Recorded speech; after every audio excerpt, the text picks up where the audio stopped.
और प्रदेश में सीबीआई ने बड़ी कार्रवाई की है। मेघराज सिंह रॉय ग्रुप के कई ठिकानों पर सीबीआई ने छापा मारा। जयपुर, टोंक समेत आधा दर्जन ठिकानों पर छापेमारी की है।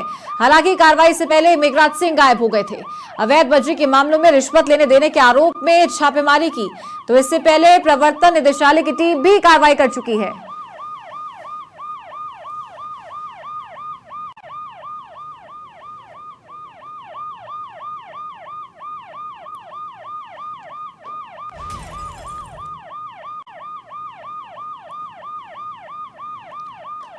तो प्रदेश में सीबीआई ने बड़ी कार्रवाई करते हुए मेघराज सिंह रॉय ग्रुप के कई ठिकानों पर छापेमारी की है।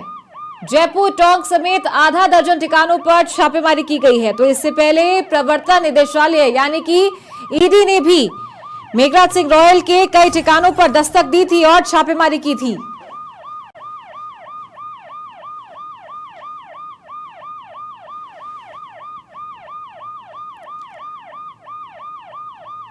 तो इस वक्त की बड़ी खबर जयपुर से है, जहां प्रदेश में सीबीआई ने मेघराज सिंह रॉय ग्रुप के कई ठिकानों पर छापेमारी की है। जयपुर, टोंक समेत आधा दर्जन ठिकानों पर छापेमारी की गई। हालांकि कार्रवाई से पहले मेघराज सिंह अपने ठिकानों से गायब हो गए थे। अवैध बजरी के मामलों में रिश्वत लेने देने के आरोप में यह छापेमारी की गई है और इससे पहले प्रवर्तन निदेशालय यानी कि ईडी ने भी उनके कई ठिकानों पर छापेमारी की थी और कई अहम दस्तावेज उनके हाथ लगे थे। और इसी के साथ फिलहाल ये कार्रवाई जारी है। सीबीआई ने उनके कई ठिकानों पर छापेमारी की है और क्या कुछ इस पूरी कार्रवाई के बाद निकल कर आता है, ये देखने वाली बात होगी। लेकिन अवैध बजरी खनन को लेकर ये कार्रवाई की गई है। पहले भी इनके कई ठिकानों पर कार्रवाई की जा चुकी है। ज्यादा जानकारी के साथ सहयोगी यादवेंद्र का रुख करते हैं। यादवेंद्र, पहले ईडी ने इनके कई ठिकानों पर छापा मारा था और अब सीबीआई ने भी शिकंजा कसना शुरू कर दिया है।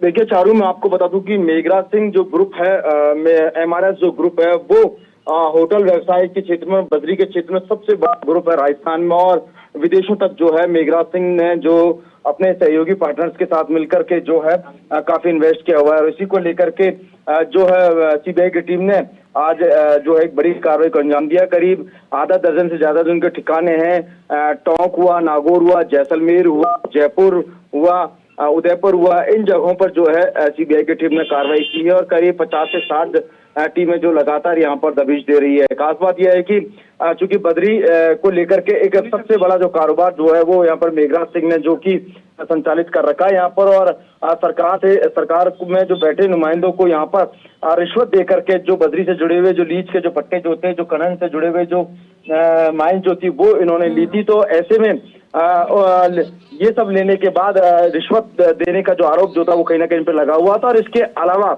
जो राजस्व, सरकार को जो करोड़ों रुपए का जो राजस्व का जो यहाँ पर नुकसान हुआ है, जब जो बजरी पे यहाँ पर प्रतिबंध था उसके बावजूद लगातार खनन हो रहा था, तो इसको लेकर के लगातार सवाल उठ रहे थे। और इसी को लेकर के विगत दिनों ईडी की टीम ने जो है कार्रवाई की थी। और इसी कार्रवाई के दौरान हमने देखा था कि हैरान करने वाली जो नकदी जो थी मेघराज सिंह ग्रुप के यहाँ पर मिली थी, इसमें 35 लाख रुपए की नकदी जो थी ईडी ने जब्त की थी। लेकिन इतने बड़े होटल व्यवसायी के पास इतनी नकदी मिलना बड़ा ही हैरान करने वाला था। और एक बार फिर ईडी की कार्रवाई के बाद अब सीबीआई ने भी मेघराज सिंह ग्रुप पर जो है शिकंजा कसना शुरू कर दिया है। और इसी के चलते आज आधा दर्जन ठिकानों पर कार्रवाई हुई। हालांकि इस कार्रवाई की भनक लगने पर जो है मेघराज सिंह जो है वो अपने परिवार के साथ गायब हो गए।